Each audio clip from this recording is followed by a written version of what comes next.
औज़ुबिल्लाहिमिनश्शैतानिर्रजीम बिस्मिल्लाहिर्रहमानिर्रहीम। मोहतरम ख़वातीन व हज़रात, जो आपकी सेहत है, जो आपकी वेल बींग है और आपका जो वजूद है, जो चलता फिरता एक जिस्म है, ये सारे का सारा बेस करता है आपके हाजमे के अमल पे कि अगर आपका हाजमा ठीक है तो आपके जो बाकी बॉडी फंक्शंस हैं वो भी तकरीबन अच्छी तरह काम कर रहे होते हैं। लेकिन अगर आपका हाजमा ख़राब है और निज़ाम इंहिज़ाम में कहीं पे भी कोई प्रॉब्लम है तो बहुत से सिस्टम्स उसके साथ रिलेटेड हैं जो कि फिर अपनी फंक्शनिंग नॉर्मल तरीके से नहीं करते। सो मैं आपको बताता हूँ कि नॉर्मल हाजमे के लिए और बेहतरीन हाजमे के लिए क्या क्या चीज़ें ज़रूरी हैं और इसके पॉजिटिव इम्पैक्ट आपकी सेहत पे क्या हो सकते हैं, और अगर आपका खुदा न खास्ता हाजमा ख़राब है तो इसके नेगेटिव इम्पैक्ट्स आपकी सेहत पे क्या हैं। जब भी ख़वातीन हज़रात जो कुछ हम खाते हैं, जो नेचुरल चीज़ें हैं, अगर वो हम खाते हैं उसमें मुख्तलिफ़ किस्म की न्यूट्रिएंट्स होती हैं और आपके हाजमे का अमल जो है वो न सिर्फ ये बात इंश्योर करता है कि आप उस चीज़ को प्रॉपरली हज़म करें, बल्कि उसमें से जो न्यूट्रिशनल वैल्यूज़ हैं उस चीज़ की, उससे आप भरपूर तरीके से फ़ायदा उठाएं। सो जो उसमें न्यूट्रिएंट्स हैं, माइक्रो न्यूट्रिएंट्स हैं, मैक्रो न्यूट्रिएंट्स हैं, उनमें आयरन वगैरह, कैल्शियम वगैरह जो भी हो वो अच्छे तरीके से एब्जॉर्ब होके और अच्छे तरीके से आपकी बॉडी उसको यूटिलाइज कर सके, तो इससे जो है तो आपकी बेहतरीन और अच्छी सेहत बनती है। अब हाजमे के लिए क्या चीज़ें ज़रूरी हैं जो मैं आपको बताना चाह रहा हूँ। हाजमे के लिए जो बुनियादी चीज़ें चाहिए होती हैं, वो सबसे पहली चीज़ जो है वो ये है कि आप बर वक्त और टाइम पे और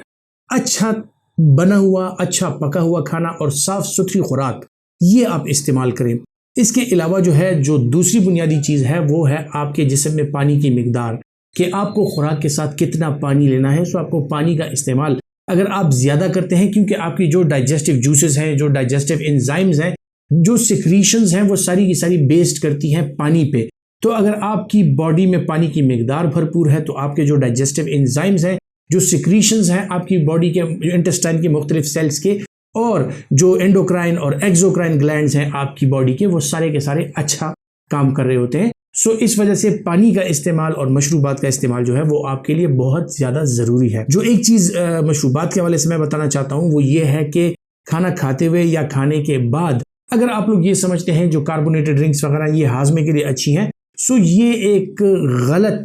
सोच है। उससे क्या होता है कि जब आप लेते हैं और आपका मैदा जो है तो उसमें जैसे ही ये ड्रिंक जाती है वहाँ पे कार्बन डाइऑक्साइड बनता है और आपको एक दो डकारें आती हैं, आपके मैदे का जो आपकी सूजन है वो कम हो जाती है और आप समझते हैं कि आपके हाजमे का अमल अच्छा हो गया। लेकिन यही कार्बोनेटेड ड्रिंक्स जो है ये आपके जो डाइजेस्टिव एंजाइम्स हैं और डाइजेस्टिव सिक्रीशंस हैं आपके मैदे की, आपके मुख्तलिफ किस्म की जो रतूबतें निकलती हैं, जिस तरह गाल ब्लैडर वगैरह से बाइल आता है, सो ये चीज़ें जो हैं ये उनको डाइल्यूट करके और उनकी अफादियत को कम कर देती हैं, जिसकी वजह से आपके हाजमे का अमल जो है वो मुतासिर हो सकता है। सो महज दो डकारें मारने से ये बात साबित नहीं होती कि आपका हाजमा इन कोल्ड ड्रिंक्स या इन कार्बोनेटेड ड्रिंक्स के साथ ये अच्छा रहता है। सो कार्बोनेटेड ड्रिंक्स से परहेज़ कीजिए और उसमें जो शुगर की बहुत ज़्यादा मिकदार है जैसी आप लेते हैं, आपका एकदम से ग्लाइसीमिक इंडेक्स जो है वो बहुत ज़्यादा बढ़ जाता है और आपको बहुत ज़्यादा कैलोरीज मिलती हैं। सो आपकी बॉडी जो है उन कैलोरीज को फिर स्टोर करती है और आपको फैटी लिवर और इस तरह की मुख्तलिफ किस्म की बीमारियों का सामना करना पड़ सकता है। जो और चीज़ें हैं इसमें वो हैं आपके डाइजेस्टिव एंजाइम्स। अगर आप बर वक्त खाना खाते हैं और आपका खाना साफ़ सुथरा है और आप एक्सरसाइज करते हैं और आप जो है तो एक एक्टिव ज़िंदगी गुजार रहे हैं, सो आपके डाइजेस्टिव एंजाइम्स ये सिक्रीट होते हैं और ये उस खाने को हज़म करके और फिर आपकी जो इंटेस्टाइनल मोटिलिटी है उसके साथ फिर आपका पेट जो है वो एतदाल के साथ रहता है और यही चीज़ें जो है इसमें से न्यूट्रिएंट्स ये आपकी बॉडी आपके इंटेस्टाइन जो है उसको एब्जॉर्ब करती हैं और खून में शामिल करती हैं। सो आपको आपके खानों से फैट्स, कार्बोहाइड्रेट्स, मिनरल्स, इसके अलावा जो है तो बहुत सी चीज़ें ऐसी हैं, वाइटामिन्स जो आपको दस्तयाब हो जाती हैं और इसके साथ साथ मुख्तलिफ़ किस्म के खानों से या मुख्तलिफ़ किस्म की खुराकों से आपको कैल्शियम और आपको आयरन वगैरह और इस तरह की जो चीज़ें हैं और इलेक्ट्रोलाइट्स, नमकियात, यानी अगर मैं बात करूँ कि सोडियम, पोटाशियम वगैरह मुख्तलिफ़ किस्म के फल, फ्रूट्स, सब्जियों से और दूध से खासकर ये आपको हासिल हो जाते हैं। सो आप अगर इन चीज़ों का इस्तेमाल एतदाल के साथ करते हैं और अपने खानों में जो वक्फा है वो एतदाल के साथ रखते हैं, यानी ऐसे नहीं है कि बहुत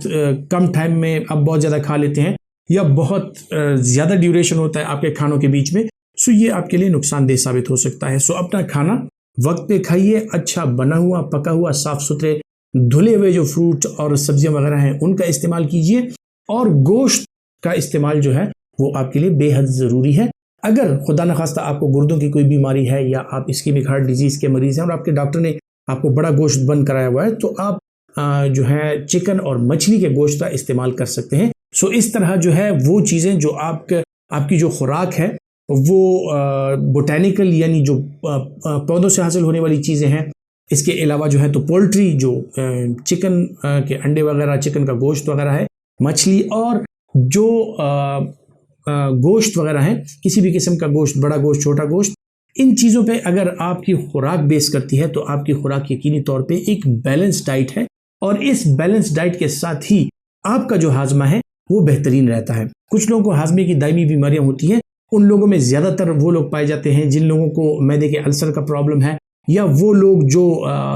इनडाइजेशन का शिकार होते हैं, उनको अगर गाल स्टोन्स का मसला है, उनके पित्त में पथरी का मसला है या उनको कोई और ऐसी बीमारियां हैं जिस तरह के सीलिएक डिजीज़ वगैरह हो गया या ऐसी चीज़ें जो मेल एब्जॉर्प्शन यानी इनकी जो खुराक है वो इंटेस्टाइन्स एब्जॉर्ब नहीं करते उसके न्यूट्रिएंट्स। सो इन बीमारियों की वजह से आपका हाजमा ख़राब रह सकता है। लेकिन ज़्यादातर हाजमे की ख़राबी की जो वजूहात होती हैं वो ऐसी होती हैं कि जिनको आप दूर कर सकते हैं, जिस तरह की सिगरेट स्मोकिंग हो गई, एक्सरसाइज का ना करना और मुख्तलिफ़ किस्म के जंक फूड्स और ये कैंड फूड्स वगैरह और इसके साथ साथ कार्बोनेटेड ड्रिंक्स का इस्तेमाल ज़्यादा होना, ये चीज़ें जो है ये आपके लिए नुकसानदेह साबित हो सकती हैं। सो अपने वज़न में एतदाल रखिए, एक्सरसाइज कीजिए और सेहतमंद खाने खाइए ताकि आपका हाजमा बेहतर रहे तो आपकी सेहत बेहतर रहेगी। अल्लाह हाफिज़।